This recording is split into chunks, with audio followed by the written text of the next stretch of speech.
Now, if you've recently checked out Canon Europe's YouTube channel, you might have seen my face plastered all over their Redline challenge. And that is because I'm the host of the photo competition where you can win a brand spanking new EOS R5 and some gorgeous glass, a flash and a printer. How fantastic! And because the theme is light and dark, low light photography, I'm going to give you some handy helpful hints on how to take them. Let's get started. Me, I love delving into darkness for some low light photography. Some of my most enjoyable shots were taken in dimly lit conditions. If I could have it any way, I'd shoot everything with the slightest of light. But that's because I'm a vampire. I can only film these bits of videos because I've taken my antihistamines. Or something. Now, getting a solid tripod might seem like the obvious thing to do when you want super sharp photos when the sun decides to hit the deck. Keeping your camera rock steady is important when shutter speeds get low. And while having a good solid tripod is hugely beneficial, it doesn't mean you need to splash the cash on something really premium. Spending loads of money on a carbon fiber tripod doesn't guarantee anything other than an empty bank account. It doesn't make your shot more stable, it just makes the tripod more light, with a better construction, and it looks a bit like a Formula 1 car.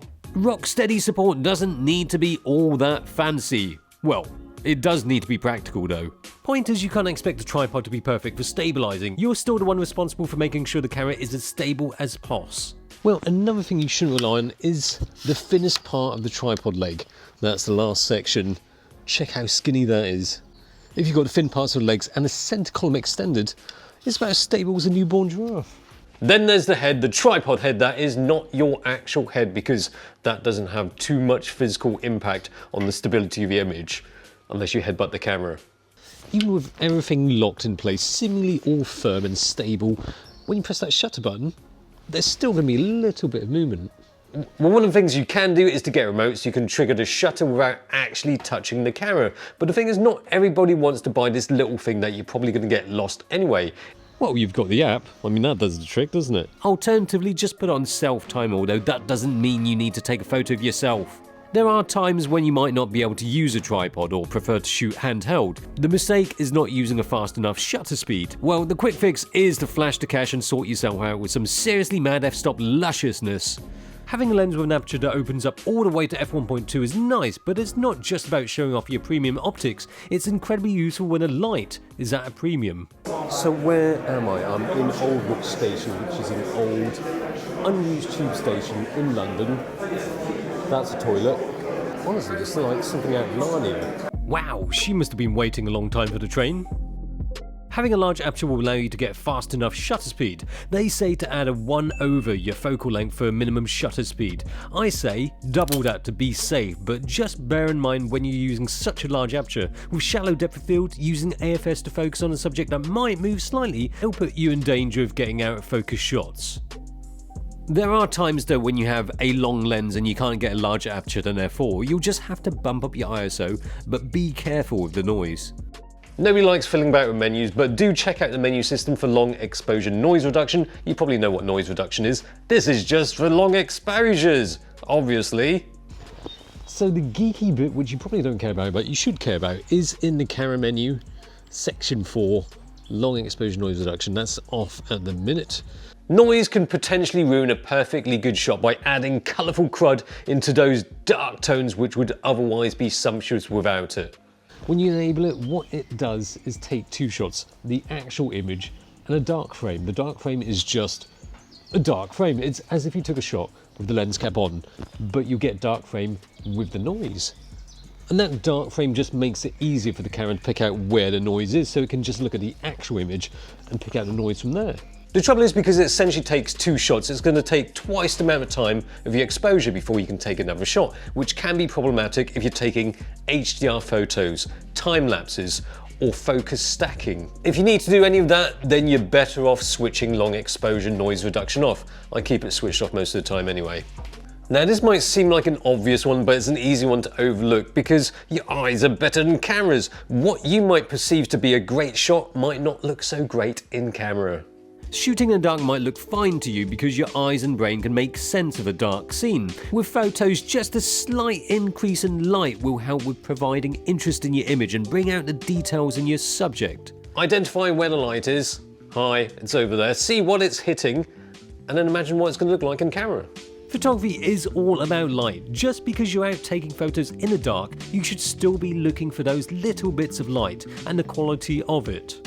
Peer through the viewfinder and study that scene. In low light shots, what light you do have in a photo will naturally draw your eye towards it. So if it's not in the right place, whoever's looking at the photo will just end up looking at the bits you don't want them to. Nice steering wheel though.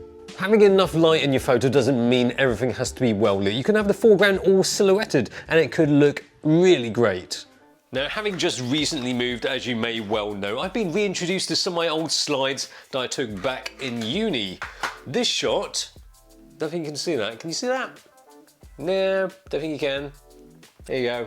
And basically I wanted to take the photo in this part of the cemetery where it was overlooking the city lights with mean, dark, moody skies in the background, tinted magenta thanks to a bit of Velvia. Unfortunately the sky was a little bit boring that day, so it was just all flat magenta-ness. The foreground interest doesn't always have to be well lit as long as you've got other sheeny, shiny stuff in the scene there. Sometimes it's not easy shooting in the dark, but there are also some practical issues that you might encounter when taking photos in the dark.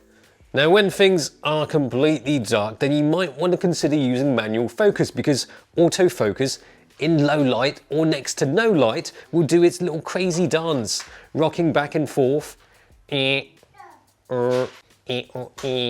might find it handy to take a little torch out with you so you can illuminate your subject, manual focus, and then just leave it at that. Just leave it. If you insist on using autofocus, you can, but if the AF assist lamp is no good, then try using the torch, but use AFS, focus, and then leave it at that, because if you use AFC, it's just gonna refocus again. It's also to see where you're going and what you're doing, but it comes in handy if you want to paint with light, to illuminate part or all of your subject during a long exposure. It can work to bring out the details when it would otherwise just look completely dark.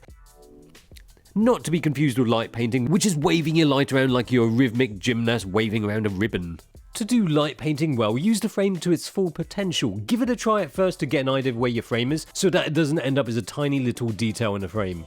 In my opinion, don't get too random. Don't go all wild and think you're Jackson Pollock of the light world. Concentrate on making consistent movements, shapes that you can easily draw out without seeing them, because you won't be able to see them, of course. And if it gets really boring, then you can do shadow puppets with your fingers. So there's a few tips for me to help get you started. Check out Canon's YouTube channel for more tips. And remember, if you want to win all of those goodies, the theme is light in the dark. Really excited to see your take on the theme and to see what you can come up with. Time's ticking, so get snapping, get your entry in. Links in the description below. Good luck, although I'm sure you probably don't need it. See ya. That camera's pretty ancient, isn't it? 5D Mark 1. Whoa! Mark 1 is like, what, 12, 10 years old? Oh man, it's almost as old as this station. What's up, shoelace? Follow me, shoelace. Do you sell shoelaces? That's what I asked him. Yes. Vibes.